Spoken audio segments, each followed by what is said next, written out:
Okay, so Vic and Dorothy, our longest term members at the church, been there forever.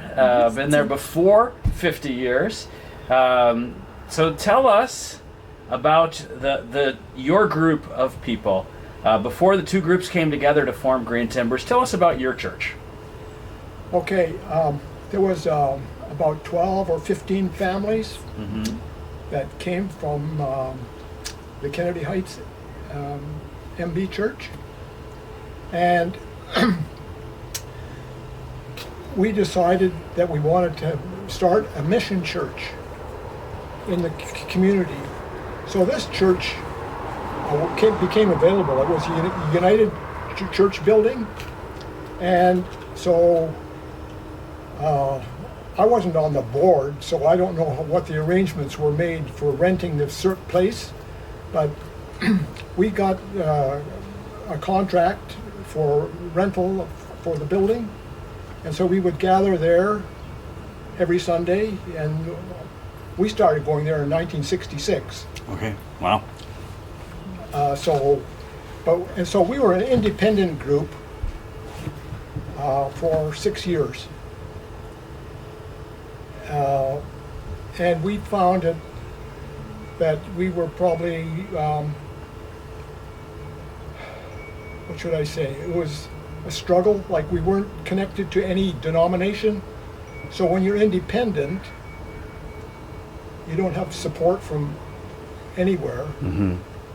And so, I mean, we had built up in our community, we had built up a wonderful group of people coming to the church.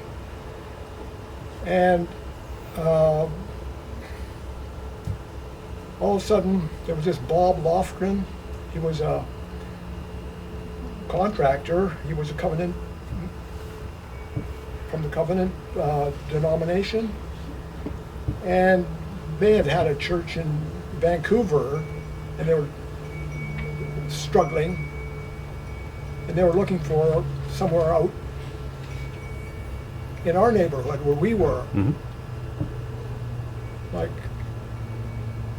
why do we have to have two? Why not just, maybe we can work something out. Well, the belief system was very similar, very much the same.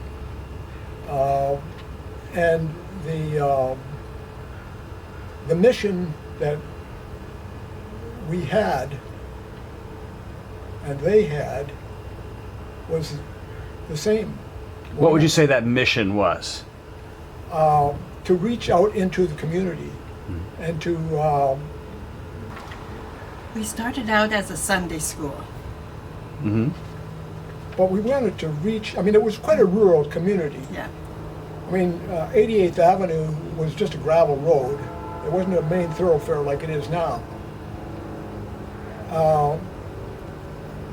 But we were determined, and there was a commitment by both parties to make it work. Mm-hmm. And sure, there were some differences, but people put that behind them because there was this one common goal to evangelize, you're supposed to go out and make disciples. Mm-hmm. And that's what we were aiming for. Great. How did you see that lived out in the church life? You have a story that could kind of illustrate that? Yes. We would canvass. Mm-hmm. We knocked on doors Oh. in the neighborhood. We'd specifically certain days, Saturdays probably, and we would go out into like a 3 kilometer radius and knock on every door and leave a brochure. Just let them know where we are and who we are.